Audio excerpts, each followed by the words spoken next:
Simakhanyisa ethumele isimemezelo esiphuthumayo kubaphathi beMarch and March umnyizo noPaul Umthathu noJacinta. Sawubona kuphina ngobrefone khona umbuso njengamanje okungelalayo yena mathonto close intombi zimqomela amehla akhe abanye baqhamela imali twanzi. Nganawe ethu ngabe usuku lokuqala la gcothonze kulungile upress subscribe button nenze sure ukuthi uyalike kuza njalo masifaka amavideo kube wena oqala uthola notification. uMax Makhanyisa efaka isixwayiso kubaphathi beMarch and March laphana-ke ungizwe noPaul Umthathu kanye noJacinta. Lokho kwenza abantu abaningi baphikisana mayelana nombono ofakayo kodwa abanye baphinde bavumelana naye. Njengoba-ke uMax ekuvezile ukuthi ake kudilwe neKwaZulu Natal ukuze-ke kubone ukuthi liyalungiseka yini. Mangabe-ke kuqaphakela kwamanye amaprovinsi kunzima ukuthi kulungiseke, kanti-ke zinzima uveze nezizathu ey'nzulu mayelana nalokhu. uMax uyachaza. Isimemezelo esiphuthumayo ngani zakwethu, isimemezelo esiphuthumayo nohlabeni olawule.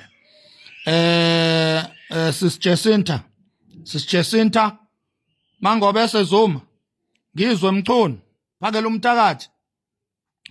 Ngani zakwethu ngicabanga ukuthi ayishintshe iplan manje, ayishintshe iplan. Bengicela ukuthi silwele iKZN kuphela ngane zakwethu. Siyaphuthuma ke lesimemezelo, ngicela nje lisithathe serious kunezathu eyinqala eyidala ukuthi ngenze lesimemezelo.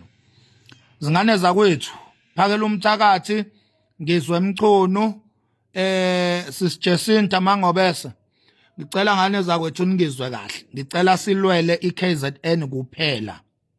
The rest of the South Africa sicela ukuthi bayilwele nabo. Yazi izathu ziserious kakhulu ngane zakwethu, izathu ziserious kakhulu. Angeke ngikwazi ukuzisho zonke la kule video eyodwa ka TikTok, kodwa ngicela niyenze research ngane zakwethu. Angeke siyiwine impi yokulwela iSouth Africa, kodwa sizoyiwina impi yokulwela iKwaZulu. Ngicela ukuthi silwele iKwaZulu kuphela, ngicela ukuthi ama-foreigners aphume KwaZulu kuphela. Sicela ukuthi wonke amabhizinisi angayikhokhi i-tax, bonke abasebenzi abangayikhokhi i-tax, wonke ama-illegal and legal foreigners abangenzi umsebenzi oyindlala noma esingakwazi ukwenza KwaZulu, sicela ukuthi labo bantu baphume baphele KwaZulu. Ngicela ukuthi nje ake sifocuse kweyethu ngane zakwethu iprovince ukuze masibuya eintabeni koGoli koCape Town ko overseas la sihlala khona, sibuyele ekhaya elifudumele iKwaZulu, sithole ifudumele. Ngicela ukuthi silwele iKwaZulu kuphela ngane zakwethu. Isicelo lesi angizami ukulawula kodwa isicelo lesi kushubile ngane zakwethu, kushubile. I-information siyayithola kubi. Ngeke size sinqobe impi yokulwela iSouth Africa, kodwa sizoyinqoba impi yokuvikela iKwaZulu, sizoyinqoba impi yokulwela iKwaZulu, sizoyinqoba impi yokuklina iKwaZulu Natal. Sizoyinqoba ke leyo. Ama-politicians eSouth Africa ayadla ngama-foreigners, ayabenefita ngama-foreigners. Abelungu amandiya bayadla ngama-foreigners. Idlala indima enkulu lento ekuthiwa i-cheap labor la eSouth Africa. Ihamba ibanga elide lento ekuthiwa i-cheap labor la eSouth Africa.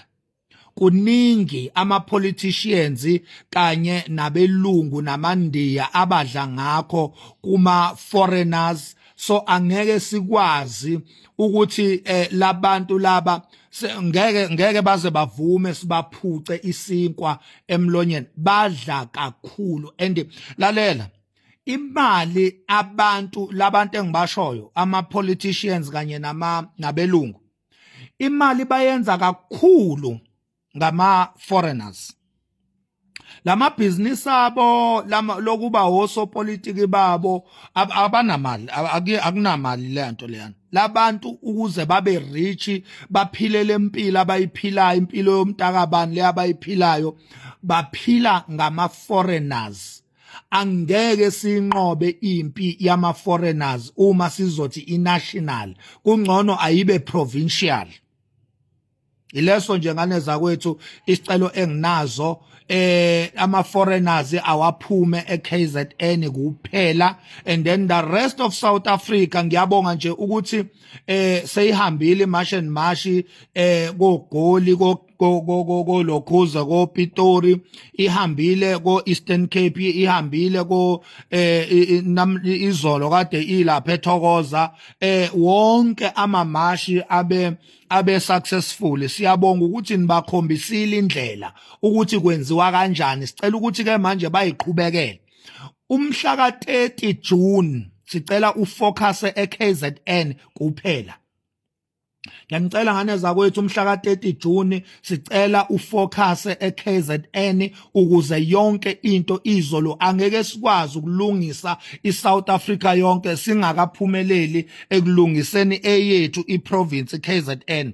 Angeke sikwazi ukukhipha ama illegal foreigners eSouth Africa yonke in the 9 provinces singakakwazi ukwakhipha eKZN kwiprovince yethu.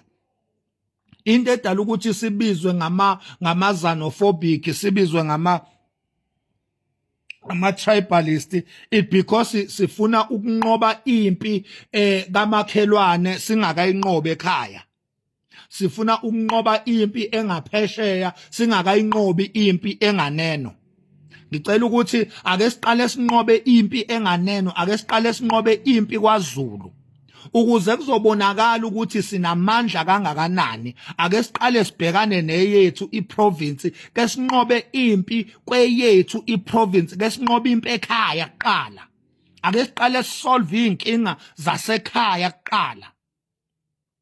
Uyabona ke ngani zakwethu manje ngathatha lo mbono wami ngiyakutshela sosuka inkalo zonke siyolwa ngoba sizobe sesifocus ekhaya. Ngicela nje lempi ake ifocus ekhaya, ake ifocus kwaZulu, ake ifocus ekhaya, ake sibakhiphe kwelakithi ekhaya, ake sibakhiphe kwaZulu kuqala ukuze kuzobonakala ukuthi sokwazi ukubakhipha iSouth Africa yonke. Ake siqale ekhaya sibakhiphe ekhaya.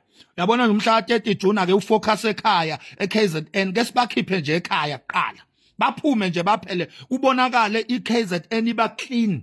Ake kuqale kubonakala iKZN iba clean ngoba ngeke sikwazi ukucleana the whole South Africa singakakwazi ukucleana iKZN ngoba thina singaba seKZN singaba kwaZulu thina. Ake siqale sifocus kwaZulu ngane zakwethu. Ukufocusa kwethu kwaZulu kuzokwenza ukuthi abonakale amandla esizwe sikaZulu uma ngabe sibhekene nempi ezweni laso. Uma sikhuluma ngezwe lethu ake kube ukuthi sikhuluma ngoZulu. Ake kube ukuthi sikhuluma ngoZulu ngane zakwethu, ake siqale kwaZulu kuqala, hayi ukuthi ngeke silekelele kwamanye ama provinces, kodwa ake siqale sinqobe ekhaya kuqala, ake siqale siclean ekhaya, sishiye ku clean ekhaya ebese siyalekelela ke kwezinye indawo. Angibonga ithuba ngane zakwethu, bekumbono nje wethu singomakhanya. Ngicabanga ukuthi abahlakaniphile bazowujulela lo mbono bese beyawusebenzisa.